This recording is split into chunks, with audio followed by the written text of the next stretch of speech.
নবী মুহাম্মদুর রাসূলুল্লাহ সাল্লাল্লাহু আলাইহি ওয়াসাল্লাম সিজদার মধ্যে গেছে, তখন গার এবং মাথার উপরে দিয়ে দিয়েছে। উটের নাড়িগুলো এত ওজন ছিল, এত ওজন ছিল, নবী সিজদা থেকে উঠতে পারতেছিল না। আর এগুলো দেখে ওই কুলাগার, ওই কাফেরগুলা হাসতেছিল আর চিৎকারি মারতেছিল।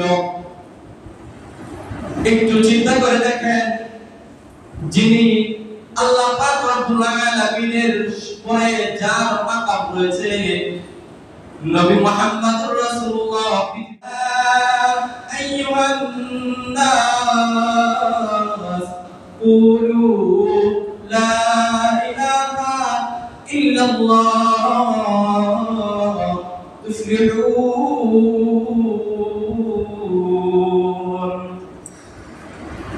তোমরা সবাই আল্লাহর উপর ঈমান আনো। আল্লাহর উপর যদি তোমরা ঈমান আনতে পারো, তুফলিহুন, তোমরা সফল কাম হয়ে যাইবা। আমরা একদিন নবী মুহাম্মদুর রাসূলুল্লাহ সাল্লাল্লাহু আলাইহি ওয়াসাল্লাম নামাজ আদায় করতেছিল। এমন অবস্থায় আবু জাহেল, উতবা, শাইবা তারা ডাক দিয়ে বলতেছে, আইয়ুহান নাস, কে এমন আছো ওই স্থান থেকে উটের নাড়িগুলো আনবে। নাড়িগুলো এনে নবী মুহাম্মদুর রাসূলুল্লাহ সাল্লাল্লাহু আলাইহি ওয়াসাল্লামের মাথার উপরে দিবে। সাথে সাথে একজন বলে উঠলো, তার নাম হচ্ছে উতবা, সে বলে উঠলো, আমি আনবো। সে সাথে সাথে এক স্থান থেকে উটের নাড়িগুলো আছে, বুড়ির মধ্যে যে পায়খানা ছিল সেগুলো আছে, রক্ত ছিল ওই রক্তগুলো আছে। রক্তগুলো এনে নবী মুহাম্মদুর রাসূলুল্লাহ সাল্লাল্লাহু আলাইহি ওয়াসাল্লাম সিজদার মধ্যে গেছে, তখন গার এবং মাথার উপরে দিয়ে দিয়েছে। উটের নাড়িগুলো এত ওজন ছিল, এত ওজন ছিল, নবী সিজদা থেকে উঠতে পারতেছিল না। আর এগুলো দেখে ওই কুলাগার, ওই কাফেরগুলা হাসতেছিল আর চিৎকারি মারতেছিল। একটু চিন্তা করে দেখেন, যিনি আল্লাহ পাক রব্বুল আলামিনের পরে যার মাকাম রয়েছে, নবী মুহাম্মদুর রাসূলুল্লাহ পৃথিবীর সবচেয়ে শ্রেষ্ঠ মানুষ, নবীর উপরে উটের নাড়িগুলো ঢেলে দিয়েছে। নবীর কষ্টে এত ওজন ছিল, নবী সিজদা থেকে উঠতে পারতেছে না। হযরত ফাতিমা রাদিয়াল্লাহু তাআলা আনহা কান্দাতে গেল, আমার বাবার উপরে এতটা নির্যাতন করছ। ছোট্ট ফাতিমা রাদিয়াল্লাহু তাআলা আনহা কষ্ট করে নবীর মাথার উপর থেকে, নবীর পিঠের উপর থেকে ওদের নাড়িগুলো সরাইয়া দিয়েছে। একটু চিন্তা করে দেখেন, নবী নামাজ পড়ার জন্য কত কষ্ট করছে, অথচ আজকে আমরা মসজিদ পাইলাম, কত কিছু পাইলাম। ইন্নাল হামদুলিল্লাহ নাহমাদুহু ওয়া নাস্তাঈনুহু ওয়া নাস্তাগফিরুহু ওয়া নু'মিনু বিহি ওয়া নাতাওয়াক্কালু আলাইহি ওয়া না'উযু বিল্লাহি মিন শুরুরি أنفسنا ومن سيئات أعمالنا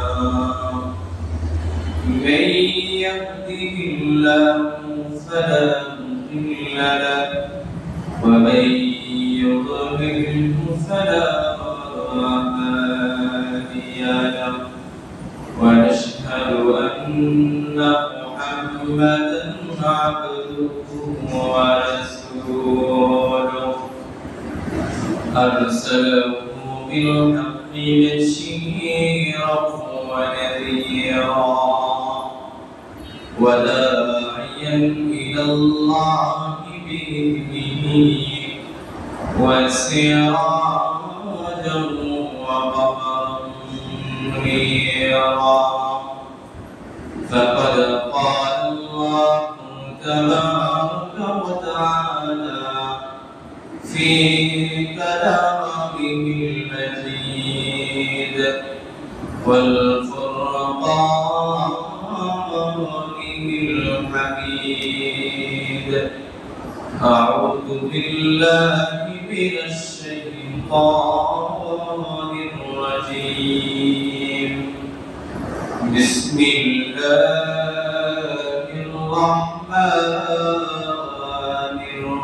الرحيم ورفعنا لك ذكرك صدق الله العلي العظيم وقال رسول الله صلى الله عليه وسلم لا يؤمن أحدكم حتى أكون أحب إليه من والده وولده والناس أجمعين أو كما قال النبي عليه الصلاة والسلام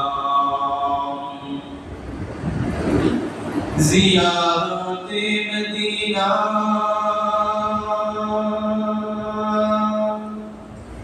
زيارة مدينة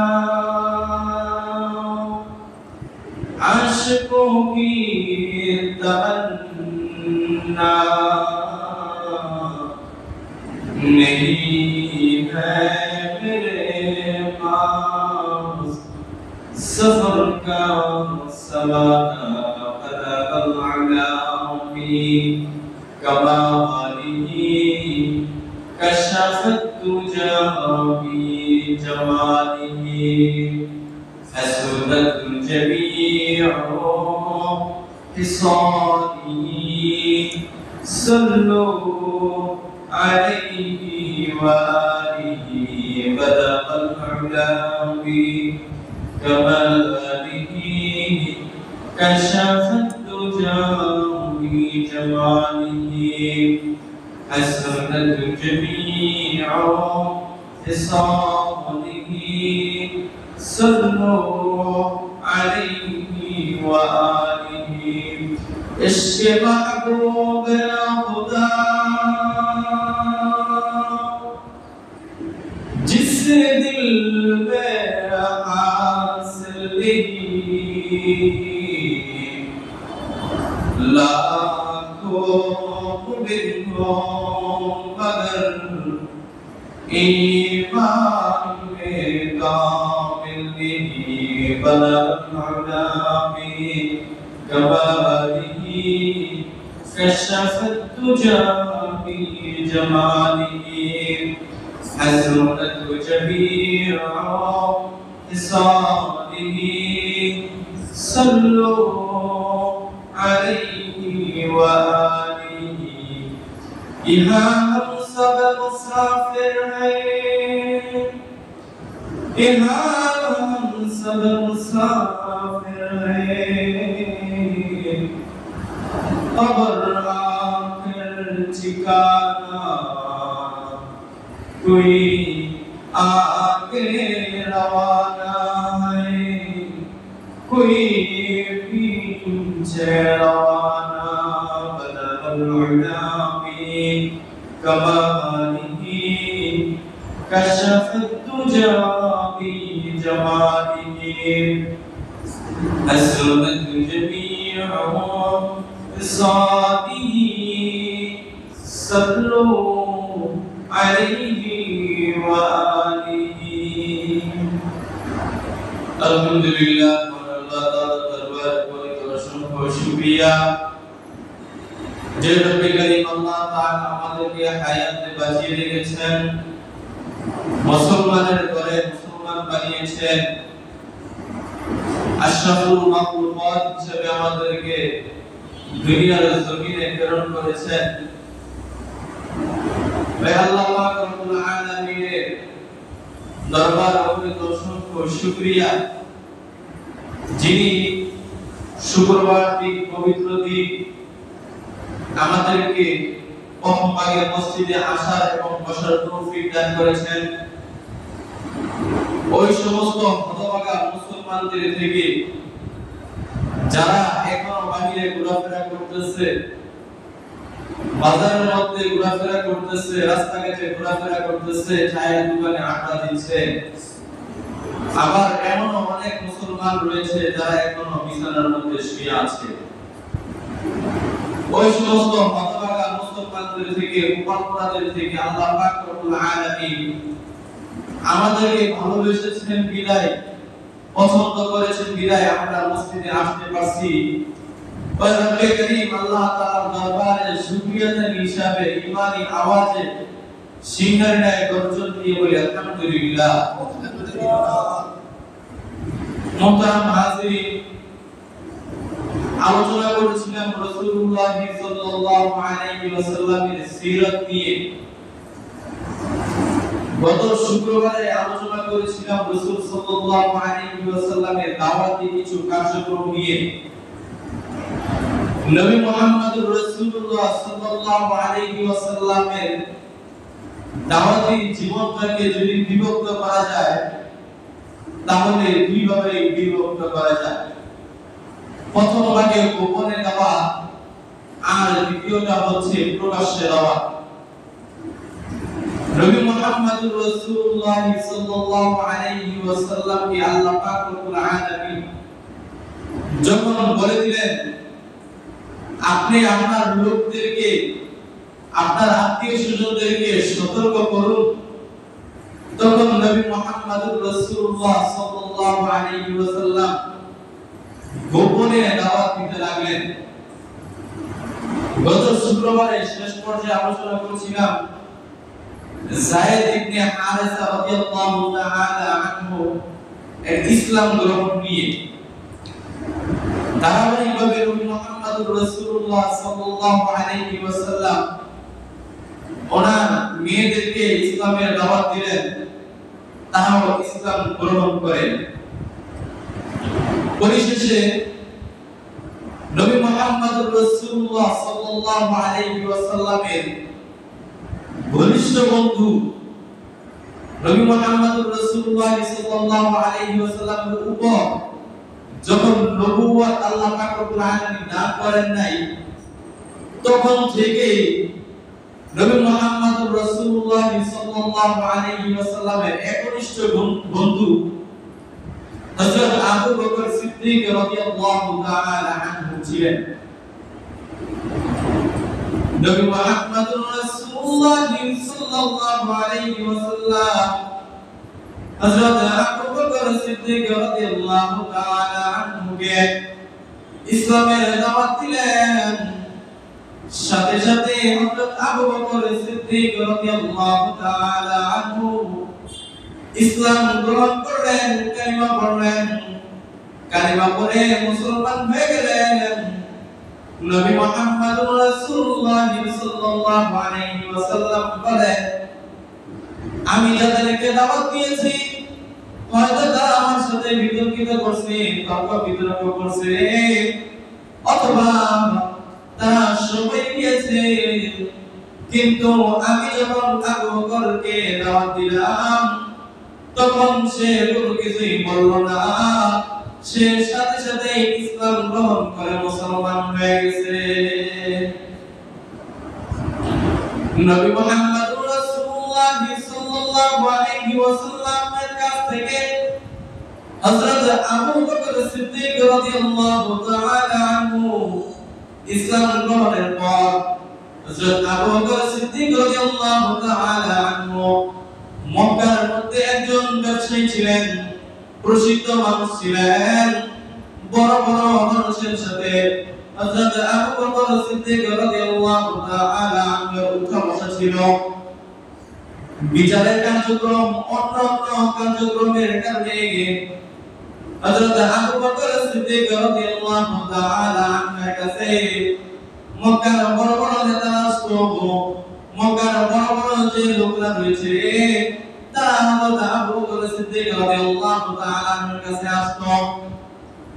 হযরত আবু বকর সিদ্দিক রাদিয়াল্লাহু তাআলা আনহু তাদেরকে ইসলামের দাওয়াত দিলেন, তারাও ইসলাম গ্রহণ করলো। ইসলাম গ্রহণ করে মুসলমান হয়ে গেলেন। এই দিক দিয়ে নবী মুহাম্মদুর রাসূলুল্লাহ সাল্লাল্লাহু আলাইহি ওয়াসাল্লাম দাওয়াতের কার্যক্রম করতেছে। নবী মুহাম্মদুর রাসূলুল্লাহ সাল্লাল্লাহু আলাইহি ওয়াসাল্লাম গোপনে গোপনে মানুষদেরকে দাওয়াত দিচ্ছে। অতঃপর আল্লাহ পাক রব্বুল আলামিন যখন কুরআন শরীফের মধ্যে আয়াত নাযিল করে দিলেন, ওয়া আনদির আশীরাতাকাল আকরাবিন, আল্লাহ পাক নবী মুহাম্মদুর রাসূলুল্লাহ সাল্লাল্লাহু আলাইহি ওয়াসাল্লামকে বলতেছেন, তুমি তোমার নিকটতম আত্মীয়দেরকে সতর্ক করে দাও, তাদেরকে দাওয়াত দাও। নবী মুহাম্মদুর রাসূলুল্লাহ সাল্লাল্লাহু আলাইহি ওয়াসাল্লাম আল্লাহ পাক রব্বুল আলামিনের এই আদেশ পাওয়ার সাথে সাথে নবী মুহাম্মদুর রাসূলুল্লাহ সাল্লাল্লাহু আলাইহি ওয়াসাল্লাম সাফা পাহাড়ের মধ্যে চলে গেছে। সাফা পাহাড়ের মধ্যে গিয়ে মক্কার সকল গোত্রের সকল লোকদেরকে ডাকতেছে। যখন নবী মুহাম্মদুর রাসূলুল্লাহ সাল্লাল্লাহু আলাইহি ওয়াসাল্লাম মক্কার সকল গোত্রের সকল লোকদেরকে ডাক দিল, তখন সবাই তারা একত্রিত হয়ে গেল। একত্রিত স্থানে জমা হলো, এক জায়গার মধ্যে জমা হলো। জমা হওয়ার পর নবী মুহাম্মদুর রাসূলুল্লাহ সাল্লাল্লাহু আলাইহি ওয়াসাল্লাম সবাইকে ডাক দিয়ে বলতেছে, হ্যাঁ মক্কার সকল গোত্রের সকল মানুষ, আমি যদি তোমাদেরকে এখন এই সংবাদটা দেই যে পাহাড়ের পিছনে একদল ডাকাত রয়েছে, তারা অতি শীঘ্রই তোমাদের উপর আক্রমণ করবে, তাহলে তোমরা কি আমার কথাটা বিশ্বাস করবে? মক্কার সকল গোত্রের সকল লোক একসাথে বলে উঠল, অবশ্যই আমি আপনার এই কথা আমরা বিশ্বাস করব। নবী মুহাম্মদুর রাসূলুল্লাহ সাল্লাল্লাহু আলাইহি ওয়াসাল্লামকে মক্কার কাফেররা, মক্কার সকল গোত্রের লোকরা তখন বলতেছে, আমরা তো জানি আপনি হচ্ছেন আল আমিন, আপনি তো সত্যবাদী একজন মানুষ। বিগত 40 বছরে আমরা আপনাকে একটা মিথ্যা কথা বলতে শুনি নাই। আপনি যদি এই কথা বলেন আমরা আপনার এই কথা বিশ্বাস করব। নবী মুহাম্মদুর রাসূলুল্লাহ সাল্লাল্লাহু আলাইহি ওয়াসাল্লাম তখন ডাক দিয়ে বলতেছে, ইয়া আইয়ুহান নাস কুলু লা ইলাহা ইল্লাল্লাহ তুফলিহুন,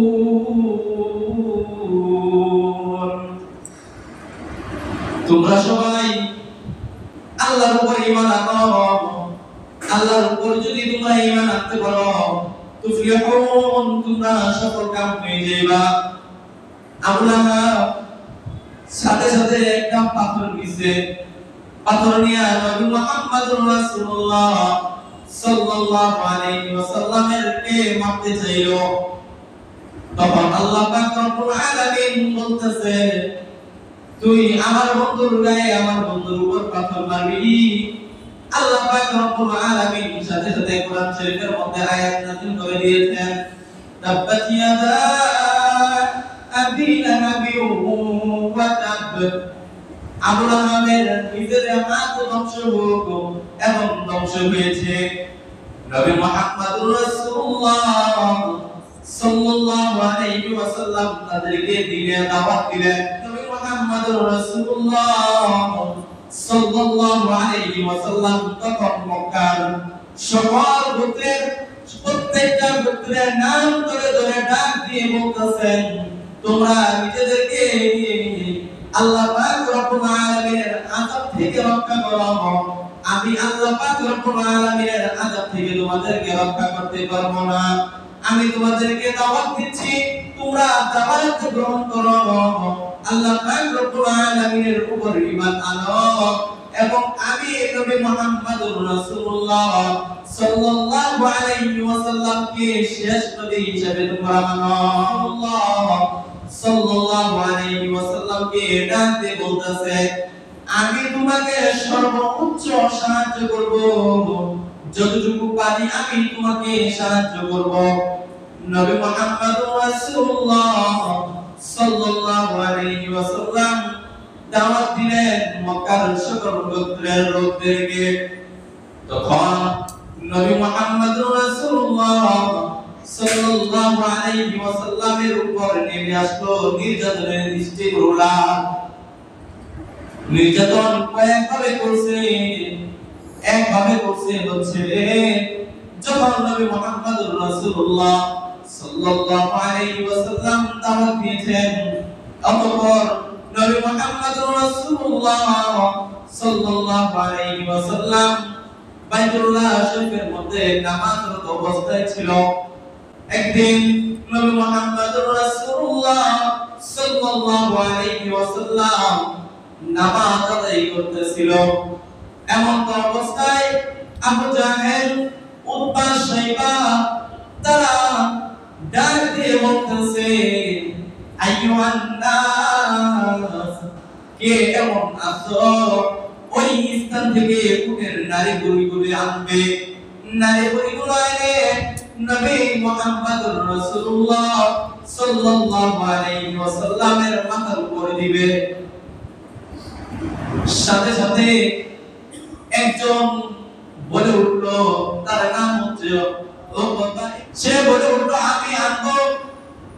সে সাথে সাথে স্থান থেকে এক স্থান থেকে উটের নারী গরুগুলো আছে, বুড়ির মধ্যে যে পায়খানা ছিল সেগুলো আছে, ও রক্ত ছিল ওই রক্তগুলো আছে, রক্তগুলো এনে নবী মুহাম্মদুর রাসূলুল্লাহ সাল্লাল্লাহু আলাইহি ওয়াসাল্লাম সিজদার মধ্যে গেছে, তখন গার এবং মাথার উপরে দিয়ে দিয়েছে।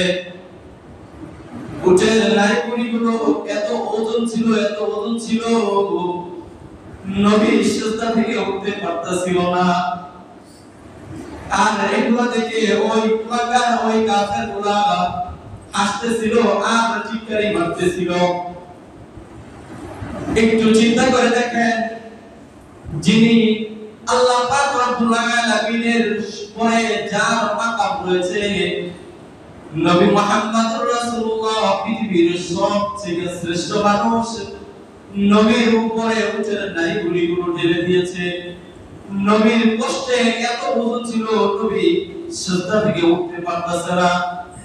হযরত ফাতিমা রাদিয়াল্লাহু তাআলা আনহা কামরা থেকে দৌড়ায় আসছে, আয়েশা মক্কার কাফেরদেরকে ডাকতে বলতেছে, আমার বাবার উপর এতটা নির্যাতন করছ।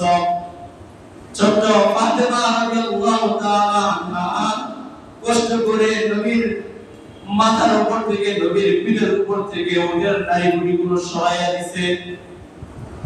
একটু চিন্তা করে দেখেন, নবী নামাজ পড়ার জন্য কত কষ্ট করছে, অথচ আজকে আমরা মসজিদ পাইলাম, কত কিছু পাইলাম, মসজিদ কত বড় হইছে, কিন্তু মুসল্লি পূজা পাওয়া যায় না। নবী আলাইহিস সালাম কত কষ্ট করে নামাজ আদায় করছেন, ওই ইসলাম আমরা পাইলাম। আরেকদিন নবী মুহাম্মদুর রাসূলুল্লাহ সাল্লাল্লাহু আলাইহি ওয়াসাল্লাম নামাজরত অবস্থায় বাইতুল্লাহ শরীফের মধ্যে ছিলেন। এমন অবস্থায় ওই উম্মাহ আমাদের আয়েশা নবী মুহাম্মদুর রাসূলুল্লাহ সাল্লাল্লাহু আলাইহি ওয়াসাল্লামের গলার মধ্যে চাপ দিয়ে ধরছে।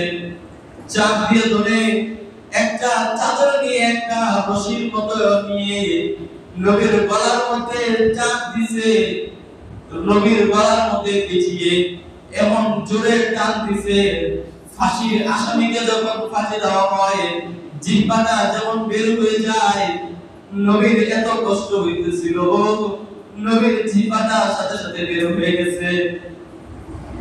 হযরত আবু বকর সিদ্দিক রাদিয়াল্লাহু তাআলা আনহু সাথে সাথে দৌড়ায় আসছে, দৌড়ায় এসে কুরাঙ্গার উতবা ইবনে শাইবাকে ডাক দিয়ে ফেলে দিয়েছে, ধাক্কা দিয়ে ফেলে দিয়েছে। ফেলে দিয়ে বলতেছে, তোমাদেরকে যে এক আল্লাহর দাওয়াত দিয়েছে, যে তোমাদেরকে মূর্তি পূজা থেকে দূরে সরাইয়া এক রবের ইবাদতের জন্য, একজন রবের প্রতি ঈমান আনার জন্য ডাক দিয়েছে, এর কারণে তোমরা একজন লোককে এভাবে হত্যা করবে, এভাবে তোমরা মেরে ফেলবে। একটু চিন্তা করে দেখেন মুসলমান, নবী কত কষ্ট করে গেছেন শুধুমাত্র আমাদের জন্য, একবার উম্মতের জন্য নবী বদদুয়া করে নাই। এমনিভাবে আরেকদিনের ঘটনা, নবী মুহাম্মদুর রাসূলুল্লাহ সাল্লাল্লাহু আলাইহি ওয়াসাল্লাম নামাজরত অবস্থায় ছিলেন।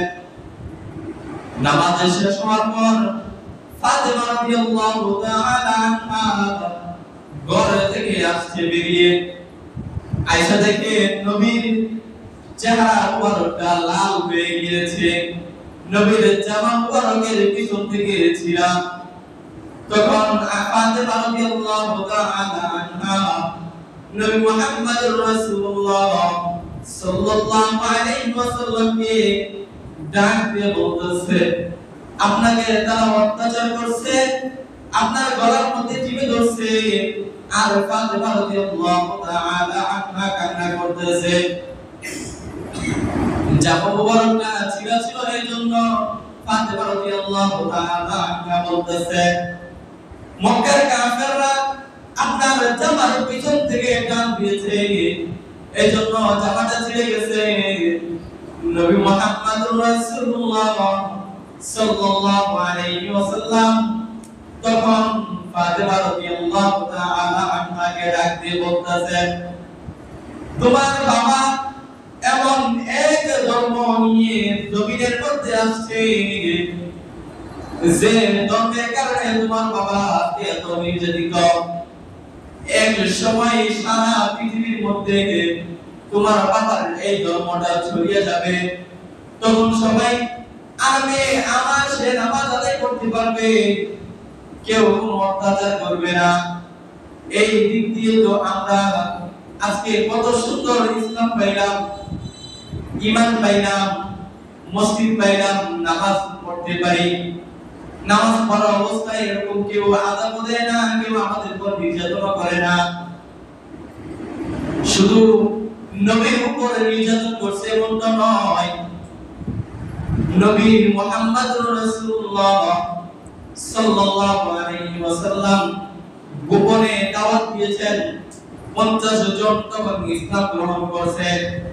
নারী পুরুষ মিলে 50 জনের উপরে নবী 50 জনের উপরে মক্কার কাফেররা অত্যাচার করছে। 3 বছর নবী মুহাম্মদুর রাসূলুল্লাহ সাল্লাল্লাহু আলাইহি ওয়াসাল্লামকে পাহাড়ের মধ্যে কারারুদ্ধ করে রাখছিল, আটকিয়ে রাখছিল। যদি এভাবে যদি ইসলামকে শেষ করা যেত, ইসলামকে ধ্বংস করা যেত, তাহলে 3 বছর আগে যখন নবী মুহাম্মদুর রাসূলুল্লাহ সাল্লাল্লাহু আলাইহি ওয়াসাল্লাম দাওয়াতি কার্যক্রম শুরু করছে, 3 বছর কারারুদ্ধ করে রাখছে, তখন মক্কার কাফেররা আবু জাহেল, আবু লাহাব, উতবা, শাইবা, ওয়ালিদ ইবনে মুগীরা তারা তো ইসলামকে ওখান থেকে শেষ করে দিতে পারত। ইসলাম আল্লাহ পাক রব্বুল আলামিন আমাদেরকে দিয়েছেন। যত নাস্তিক, যত মুরতাদ, যত কাফেররা ষড়যন্ত্র করুক না কেন, ইসলাম শেষ হবে না।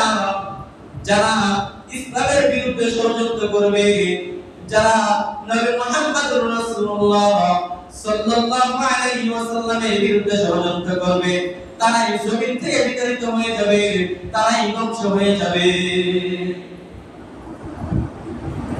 নবী মুহাম্মদুর রাসূলুল্লাহ সাল্লাল্লাহু আলাইহি ওয়াসাল্লামের এক সাহাবী খুবাইব রাদিয়াল্লাহু তাআলা আনহুকে জালিমরা বন্দী করছে, কারারুদ্ধ করছে। কারারুদ্ধ করার পর কিছুদিন খাবার দিয়েছে, কিছুদিন খাবার দেওয়ার পর খাবার দেওয়া বন্ধ করে দিয়েছে। কাফেররা ডাক দিয়ে বলতেছে, আমরা তো হুবাইবকে খাবার দেই না। খাবার একজন মানুষ খাবার না পাইলে, পানি না পাইলে তাহলে তো মরে যাওয়ার কথা। এই লোকটা মরেও না। দীর্ঘদিন কারাবন্দী করার পর একদিন হুবাইব রাদিয়াল্লাহু তাআলা আনহুকে ঘর থেকে বের করে নিয়ে আসছে। বের করার পর কাফেররা ঘোষণা করতে লাগলো, মুসলমানকে হত্যা করা হবে, একজন মুসলমানকে হত্যা করা হবে। কে দেখবে, কে দেখবে? সবাই আসো দেখার জন্য।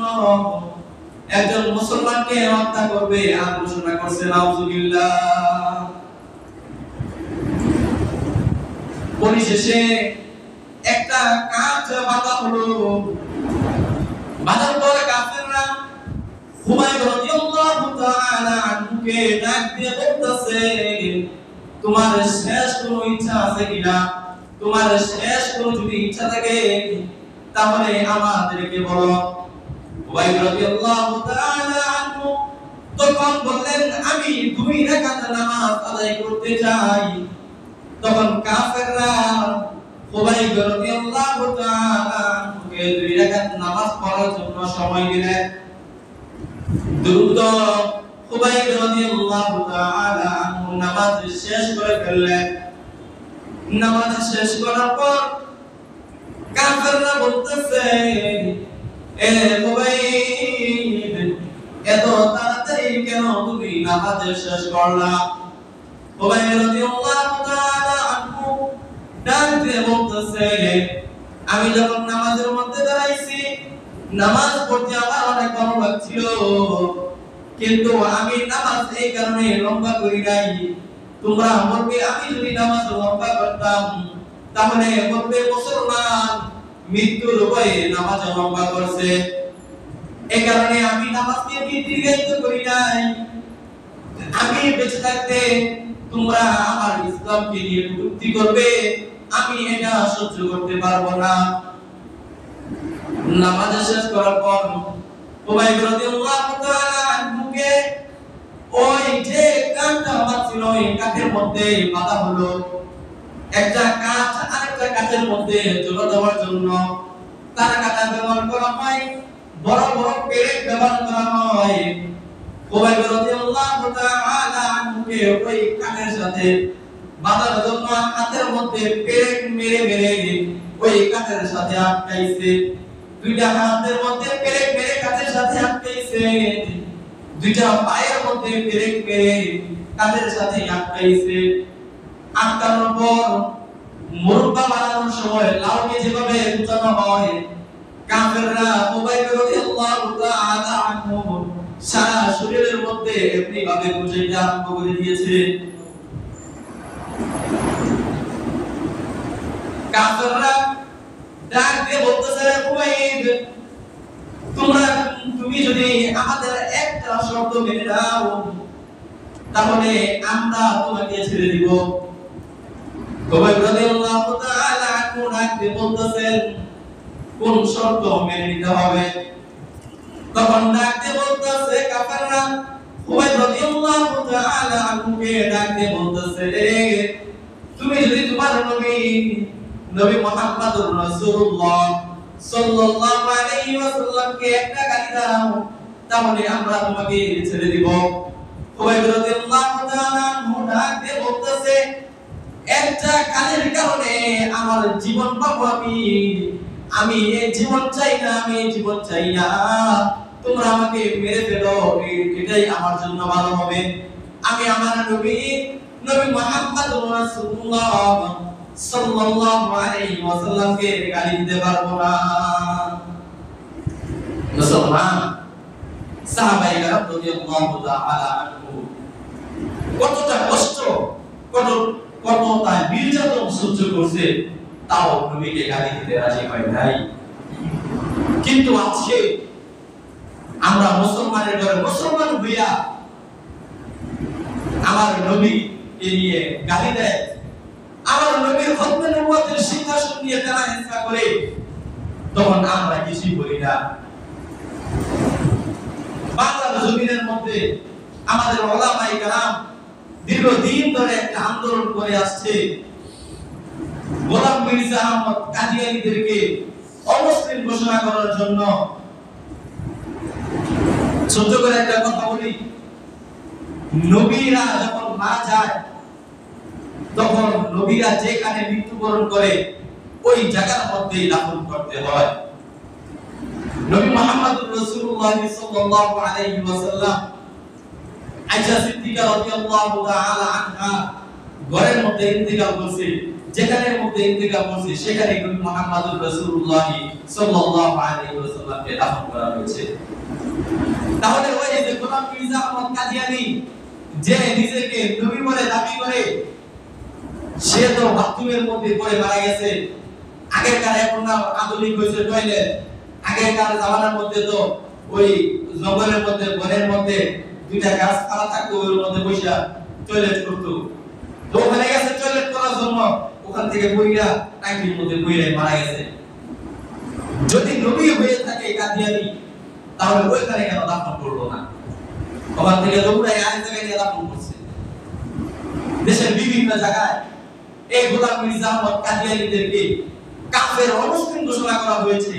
আমরাও বাংলার জমিন থেকে এই কাদিয়ানীদেরকে অমুসলিম ঘোষণা করতে চাই। বর্তমান সরকারের কাছ থেকে বিভিন্ন মানুষ, অনেক রাজনৈতিক সংগঠন প্রত্যেকটা সংগঠনের দাবি আদায় করে নিয়েছে, প্রত্যেকটা মানুষের দাবি আদায় করে নিয়েছে। আমরা এখন সুবর্ণ সুযোগ, আমরা এই দাবি করতে চাই যে নবীর পরে নবী নাই, গোলাম মির্জা আহমদ কাদিয়ানীদেরকে কাফের ঘোষণা করতে হবে। বাংলার জমিন থেকে গোলাম মির্জা আহমদ কাদিয়ানীদেরকে উত্থান করতে হবে, তাদেরকে কাফের ঘোষণা করতে হবে, তাদেরকে অমুসলিম ঘোষণা করতে হবে। এই ঘোষণা করার জন্য আগামী 15 নভেম্বর আমাদের সোহরাওয়ার্দী উদ্যানে আমাদের উলামায়ে কেরাম, আমাদের মধুপুরের বিশ্ব হুজুর দামাত বারকাতুল আলিয়া ডাক দিয়েছেন।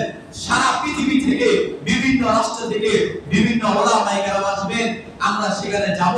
আমাদের এটা ঈমানের দাবি, আমাদের এটা ইসলামের দাবি, আমাদের এটা ঈমানের প্রশ্ন। আজকে আমার নবীর শান এবং মান নিয়ে কটূক্তি করা হয়, আজকে আমার নবীর খতমে নবুয়তের সিংহাসন নিয়ে তারা ইফতা করা হয়।